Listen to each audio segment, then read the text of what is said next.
Bienvenidos, bienvenidas a esta su clase del día de hoy. Vamos a trabajar hoy día magia de Paracelso y magia de sanación.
Paracelso, magia, el templo de Alde.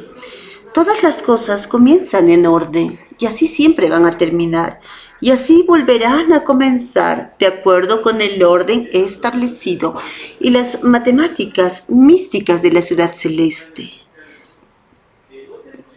Theophrastus Philippus Aureolus Bombastum Hohenheim, conocido como Paracelso, el gran alquimista, médico y astrónomo suizo, nació en el año 1493 y dicen que murió en 1541, pero aún vive, pues consiguió la piedra filosofal.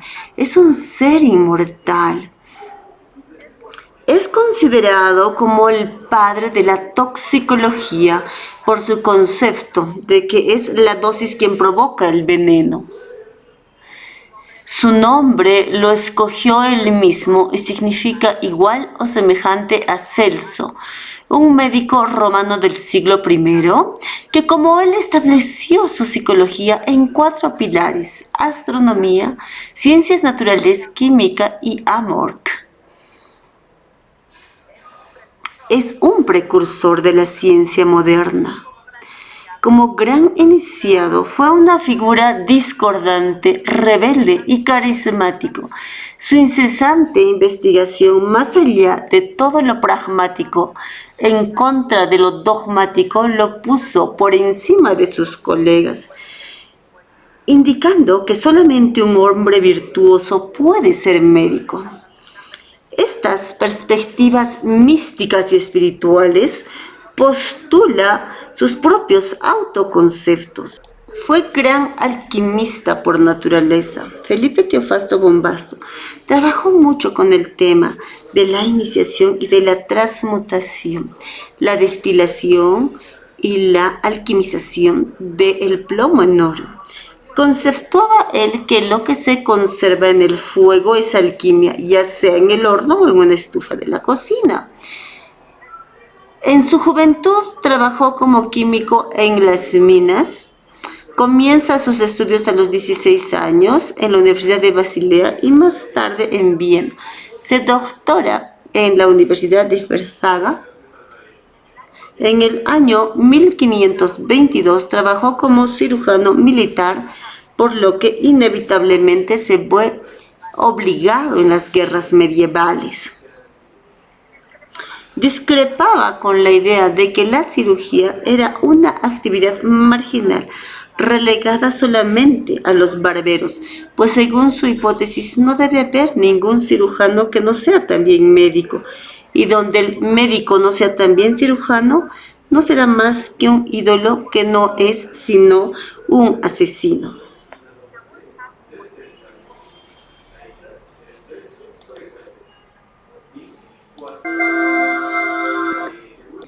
En esta parte vamos a indicar que Felipe Teofasto Bombasto de Aureola de Hohenheim Paracelso fue un ser iluminado que ciertamente nos hablaba mucho del tema de la alquimia.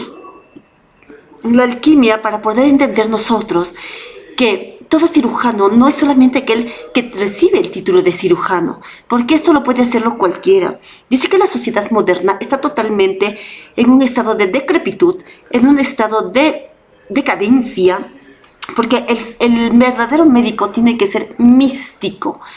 ¿Qué es un alma mística? Un alma totalmente religiosa y un alma totalmente vibrante dentro de las leyes universales evolutivas.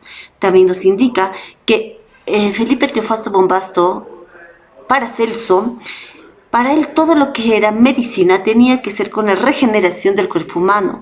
Todo aquel que trabajaba con las incisiones y con los temas de cortes en el vehículo físico, pues representaba un asesino más. No podía ser llamado médico. Paracelso fue un alquimista que trabajó mucho con la medicina contemporánea en la teosofía. Según Charles Webster, miembro de la Sociedad Teosófica, Paracelso contribuyó al caudal de la teología reformista, en el que estaba inmerso también Newton. El neoplatonismo era una fuerza vital entre sus contemporáneos, tanto entre los fines del siglo XVI y el XVII. Con la fidelidad al espíritu teosófico y la filosofía antigua, pues Paracelso viajaba a través para conocer en todas las ramas de la ciencia y el conocimiento que derivan en remedios. Algunos no están siendo vigentes hoy en día. Él da muchos aportes a la medicina sobre el líquido sinovial que ayudan las articulaciones. Estudia física y también metafísica dentro del campo de enfermedad, utilizando el azufre y el mercurio en sus curaciones. Fue el primero en identificar una enfermedad producida por el trabajo, lo que hoy llamaríamos estrés, y sus 5 causas y enfermedades fundamentales que son las principales reguladoras del cuerpo, las que generan esas enfermedades. Esta primera causa de la enfermedad es el ens astrale, o la entidad o esencia de la fuerza y atracción que ejercen los astros sobre nuestros cuerpos. Esa es la primera influencia a la que estamos todos sometidos. La segunda causa es la entidad morbosa de los venenos, ens veneni, cuya acción es siempre perturbadora y violenta. La de los astros puede ser saludable, pero la de los venenos es siempre destructiva, pues toda cosa, por más que sea perfecta en sí misma, puede transformarse en venenosa. La tercera causa es el ens naturae o el plano de la naturaleza, que debilita y desgasta nuestro cuerpo por el simple hecho de vivir y puede coexistir o no con las demás. Cada niño al nacer tiene marcada su predestinación, que es el tiempo en el que la entidad natural sigue a la ordenación de los planetas. El corazón es el sol del cuerpo. La cuarta causa de la enfermedad es el ens spirituale o cuarta entidad que viene del poder de los espíritus, que hieren, violan y debilitan a los cuerpos que caen bajo su influencia en el plano espiritual o astral. La quinta causa de la enfermedad es el ens dei o entidad de Dios, entidad que debemos considerar con la mayor atención y antes que ninguna otra cosa, pues en ella está la razón de todas las enfermedades, lo que hoy podríamos llamar el karma. Además, las enfermedades tienen su principio en alguna de las 3 sustancias, sal, azufre y mercurio, lo cual quiere decir que pueden tener su origen en el mundo de la materia, simbolizado por la sal en la esfera del alma, simbolizado por el azufre o en el reino de la mente, simbolizado por el mercurio.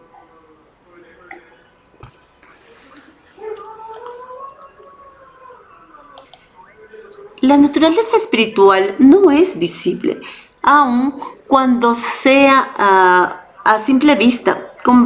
se anima a través del espíritu universal. Es el aliento divino, es el fuego universal, es el éter que vivifica las cosas que existen. Paracelso encontró al estudio del hombre cósmico en la tradición astrológica. La doctrina del astrum incorpore es su capital y su idea más querida. Fiel a esta concepción del hombre como microcosmos, puso el firmamento en el cuerpo del hombre y lo llamó como astrum o astro. Lo que él llamó astronomía siempre tuvo un lugar central en las descripciones de su sistema médico. Había considerado la reforma de la medicina como su meta principal, su convicción religiosa, su uso repetido de la analogía del macrocosmos en los efectos del entorno celestial que lo lleva al hombre constantemente de regreso a la cosmología y a la cosmogonía. Pensaba que el hombre y el cosmos eran analogías inseparablemente ligadas, lo que hoy vamos a definir como un fractal. El estudio de este microcosmos humano era impensable sin la apreciación del lugar que ocupa en el macrocosmos, en las galaxias y en lo grande y en lo gigante. Tanto todos los planetas como las constelaciones zodiacales tienen analogía con la vida animal y vegetal de este planeta. Su creencia ha sido reconocida a través de todos estos tiempos. Hasta principios del siglo XIX, habían médicos que consultaban la influencia astrológica en sus terapias y tratamientos. Decían que nadie puede negar el poder de los astros superiores y de las influencias celestiales sobre las cosas perecederas y mortales.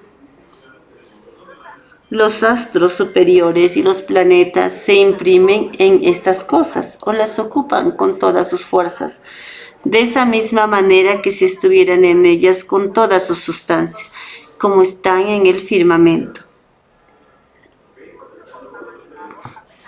Tenía fama de mago, a pesar de que contribuye de que la medicina sea más científica y se aleje un poco de estos temas de dogmas y de magias, ¿no? Paracelso y los neoplatónicos modernos se oponen a esa autoridad en la teología y en las ciencias, pero siempre ellos adoptan esas fuentes de esa sabiduría escolástica que trae Paracelso. Paracelso fue un restaurador del antiguo conocimiento. También definía los temperamentos asociándolos con los 4 sabores fundamentales. Un carácter dulce o tranquilo que es flemático, uno amargo es colérico, otro salado es sanguíneo y el carácter ácido es melancólico. Siempre hablaba que si el cuerpo, el alma y la mente están en perfecta armonía entre sí, no hay peligro de discordancias perjudiciales. Pero si se origina una causa de discordancia en esos planos, en alguno de ellos, la desarmonía se comunicará a los demás. El grado en que Paracelso inflamó las pasiones de sus adversarios está en la medida de su éxito y también en el sabotaje de sus esfuerzos para establecerse como autoridad de Galeno en el campo médico. Paracelso llegó a ser conocido como el Lutero de la medicina, aunque él mismo nunca se consideró exclusivamente médico. Al afirmar que los fundamentos de la medicina se encuentran en la filosofía, astronomía y alquimia, Paracelso adoptaba la postura establecida por autoridades médicas árabes y judías medievales. Compartió con ellos muchas prioridades tradicionales, pero su concepción de la filosofía, astronomía y alquimia era distinta de la practicada por aquellas otras escuelas allí. La mayor parte de lo que enseñaba era de la parte de la teoría médica. Según algunos maestros como Samuel Aumberg, los nervios son para el fluido vital lo que los alambres para la electricidad. El sistema nervioso cerebroespinal es el asiento del íntimo y el sistema gran simpático es la sede del cuerpo astral del hombre. El cuerpo consta de 4 éteres: éter químico, éter de vida, éter lumínico y éter reflector. Los éteres químicos y de vida sirven de medio de manifestación a las fuerzas que trabajan en los procesos bioquímicos y fisiológicos de todo lo relacionado con la reproducción de la raza. Cuando el hombre obedece a la ley, no puede enfermar. La enfermedad viene de la desobediencia a la ley. Los cuerpos físicos y vital deben obedecer al alma. El alma debe obedecer al íntimo y el íntimo debe obedecer al glorian. El glorian es el origen. Cuerpo, alma y espíritu deben convertirse en el universo purísimo y perfecto, a través del cual puede expresarse la majestad del glorian. Cultivar la serenidad para que a través de nosotros pueda expresarse la sublime e inefable majestad del gloria. Cuando el íntimo y el alma obedecen a la ley, que es su ley, el resultado es la alegría, la felicidad y la salud perfecta. Ha llegado la hora en que nuestro hábitat de los diferentes organismos se ponga a estudiar el agente universal de la vida. La luz astral es la base de todas las enfermedades y la fuente de toda la vida. Toda enfermedad, toda epidemia tiene sus larvas astrales, que al coagularse en el organismo producen la enfermedad. En el templo de Alden, los maestros sientan a sus enfermos en un sillón bajo luz amarilla, azul y roja. Estos 3 colores primarios sirven para hacer visible en el cuerpo astral las larvas de la enfermedad. Después de que los maestros extraen las larvas del cuerpo astral, tratan el organismo con innumerables medicamentos. Sano ya el cuerpo astral, el cuerpo físico sanará matemáticamente, porque antes de que se enfermen los átomos físicos de un órgano, enferman primero los átomos internos del mismo órgano. Curada la causa, se cura el efecto. Toda persona enferma puede escribir una carta al templo de Alden y recibirá ayuda de los maestros de la sanación. Si quieres recibir ayuda de Paracelso, Hipócrates, Galeno o Hermes, escriba al templo de Alden y pida allí su atención médica. La carta debe ser escrita por el interesado y quemarla luego por él mismo, después de haberla perfumado por incienso en el mismo acto. La carta astral o alma de la carta quemada irá al templo de Alden y allí los maestros de la medicina leerán la carta y asistirán al enfermo. En el templo de Alden es donde moran los grandes maestros de la medicina. Hay un laboratorio de alquimia de alta trascendencia. Este templo está en el astral, en las entrañas vivas de la madre naturaleza. Solo hasta hace poco los historiadores de ciencia se han dado cuenta del error que significa para su profesión eliminar de la historia figuras como Paracelso, porque sus investigaciones abarcaron todas las facetas de la ciencia. Y como en el caso de Newton, sus comentarios espirituales fueron abundantes y muy acertados.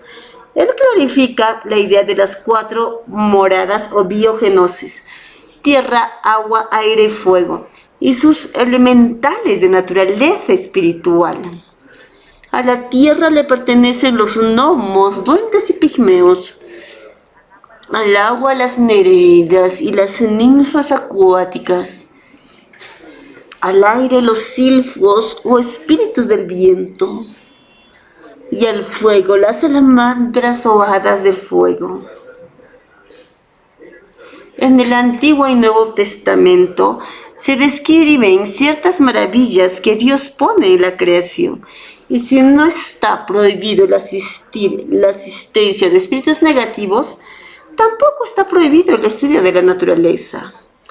Examinemos las creaciones de Dios y reconocer que hay cosas inexplicables, porque hay dos especies de naturaleza. La de Adán, que es espiritual, la primera es palpable, objetiva, por estar formada de tierra y del objetivo.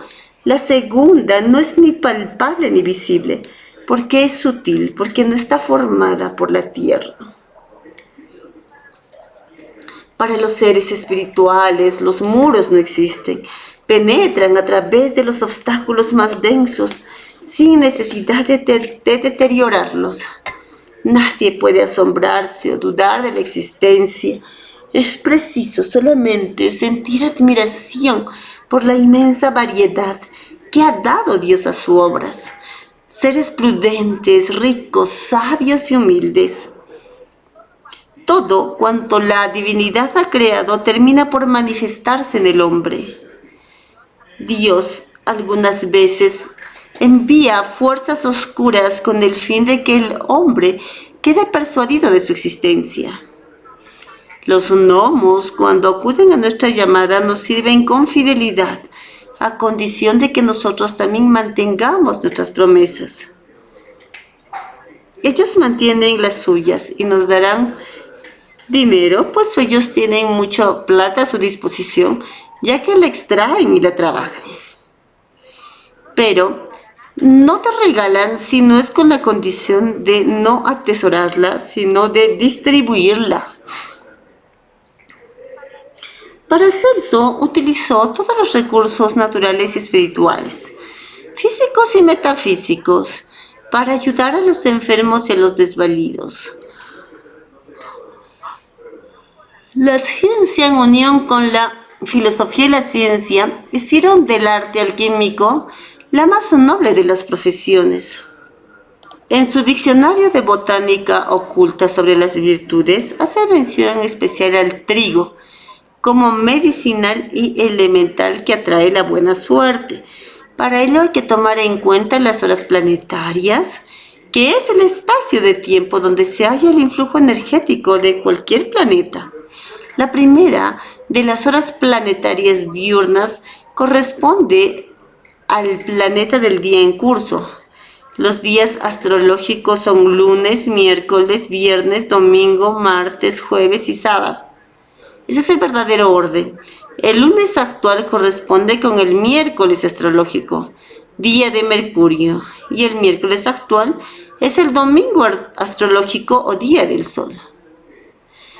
Nos dice también Paracelso, mirando hacia el oriente se toman 9 granos de trigo de una espiga cogida a la hora planetaria de Mercurio o del Sol en la palma de la mano izquierda, y con la derecha se lanzan sobre ellas diluvios magnéticos, pronunciando esta poderosa invocación. Oh luciente grano de trigo, en ti la abundancia se cierra. Si eres todo lo más sagrado que hay sobre la tierra, por eso te bendigo, en el nombre de Adonai, dorado trigo. Luego se envuelven 9 granos en una bolsita amarilla de seda, se sahuma con los perfumes del sol y se lleva encima. El Dios único, eterno, omnipotente y misericordioso hizo surgir por gradación a los metales, las piedras, las hierbas y demás cosas semejantes. Todas viven dentro de la tierra, en el aire y dentro de las aguas, para la salud y el bienestar del hombre. Los metales, las piedras, las raíces, las hierbas y todos los frutos son ricos de su propia vida y dependen su riqueza de la intervención de su momento astrológico que se trabaja en ese momento, en su preparación. Las aleaciones de metales también operan en cosas sobrenaturales. Por ejemplo, composiciones de los 7 metales en serie y en tiempo propicio, fundidos en una sola masa, lograrán un metal en el que se encontrarán todas las cualidades de los 7 metales unidos íntimamente. Todas esas cualidades se denominan electrum. Los sellos de los 7 planetas son el Sol en el oro, la Luna en la plata, Venus en el cobre, Júpiter en el estaño, Mercurio en el hidraxidio, Marte en el hierro y Saturno en el plomo. Ellos poseen una gran fuente de luz y cuando son preparados y llevados en los tiempos convenientes según el curso del cielo, los sellos así elaborados preservan de muchas enfermedades a su portador.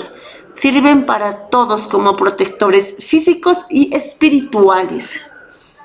La transformación de los metales, la preparación de los espejos, los sellos de los signos zodiacales, la preparación de los aceites, ungüentos y remedios curativos en las láminas y en los sellos, grabados con caracteres y signos del mismo estilo, pueden coadyuvar a la sanación de muchas enfermedades. ¿Qué es lo que impediría que un signo o un sello fabricado convenientemente no tenga su fuerza y facultad para operar? Los caracteres, los sellos, poseen en sí mismos, son puertas sagradas que ayudan en la sanación del cuerpo. No tienen ningún vínculo con lo supersticioso ni nada. Sin dudas, la consecución de la piedra filosofal fue su mayor logro. Paracelso fue el nuevo Hipócrates y en sus estudios persistía la fuerte sensación de que era posible que existieran importantes verdades expresadas en formas vedadas o simbólicas dentro de su biografía alquímica. Conceptuaba que los estudios de la naturaleza deberían ser como es la naturaleza, es decir, sinceros, pacientes y perseverantes.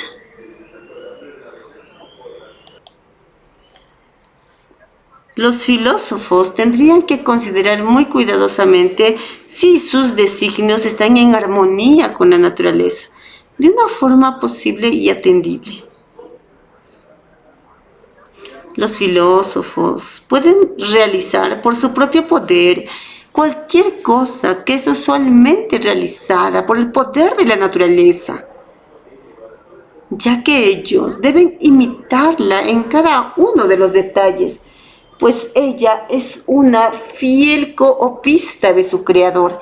El objeto de la creación de los filósofos es la eficiencia en el arte de perfeccionar lo que la naturaleza ha dejado imperfecto y alcanzar el tesoro de la piedra filosofal, porque la piedra es nada más que la humedad radical de los elementos perfectamente purificada y extractada en una edificación soberana, lo que causa que realice grandes cosas por la salud, por la vida y por los bienes, ¿no? Que reside exclusivamente en su humedad radical.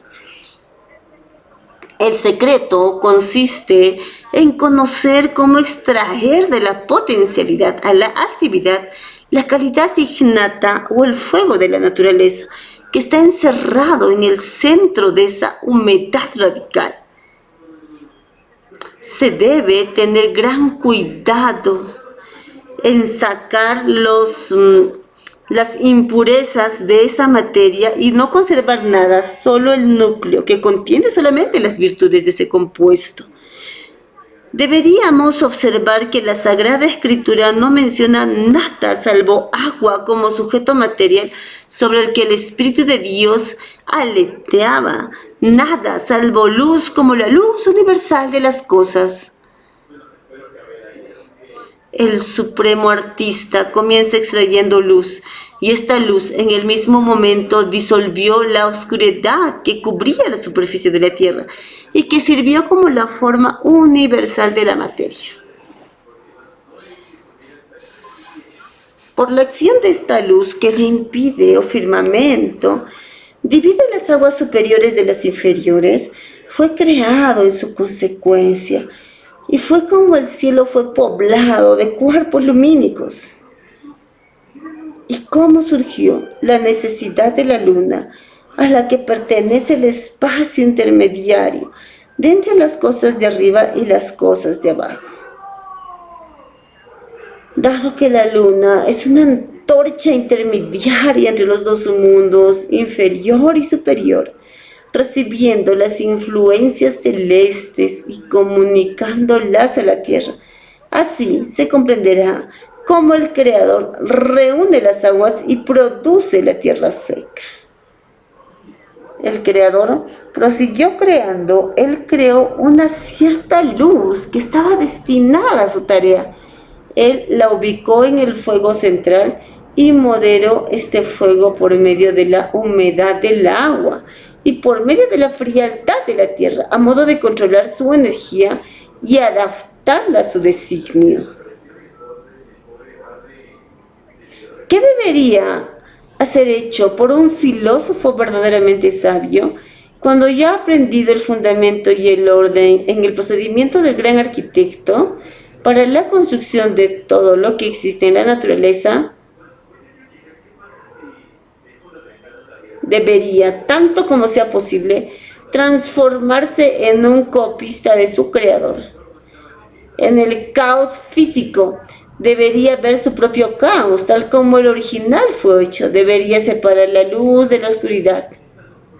Debería formar su propio firmamento por medio de la separación de las aguas que están arriba y de las aguas que están abajo. Y así, seguir sucesivamente, punto por punto, con la entera secuencia del acto creativo.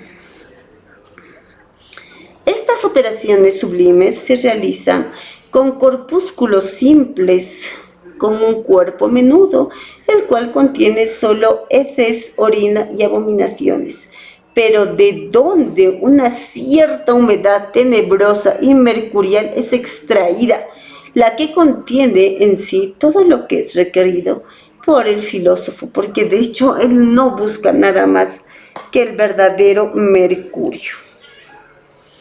La naturaleza engendra este mineral en el seno de la tierra y afirmó que en ese mineral se encuentran tres principios que son el mercurio, el azufre y el agua metálica que sirvió para nutrirle. El árbol contiene la pera en potencia. Si los astros y la naturaleza concuerdan, lo mismo sucederá con los metales. Nacen de un modo semejante en el seno de la tierra que los alquimistas buscan como el tesoro de los tesoros. El agua, el azufre y el bálsamo particular del tesoro por la resolución y por la confusión. Esas tres cosas se unen en una. Sé paciente y no desesperes de tu obra. Rectifica hasta que encuentres el león verde, brillante y verdadero. Gloria a quien ha sabido hallarle y sacar de él la tintura. Reinaré en honor y en gloria, pues no soy yo quien se alaba, sino la misma naturaleza, porque ella es mi madre y yo le obedezco. Ella me conoce y yo la conozco. La luz que está en ella, yo la he contemplado, la he demostrado en el microcosmos y la he vuelto a encontrar en el universo. No menos de 9 meses hacen falta para preparar esta tintura. Por tanto, trabaja con ardor sin desalentarte durante 40 días alquímicos. Fija, extrae, sublima, putrifica y coagula en la piedra y por fin obtendrás el fénix de los filósofos. Paracelso advierte, pero no olvides que el azufre del cinabrio es un águila que vuela sin hacer viento y que transforma el tiento del viejo fénix a un nido donde se nutre con el elemento del fuego.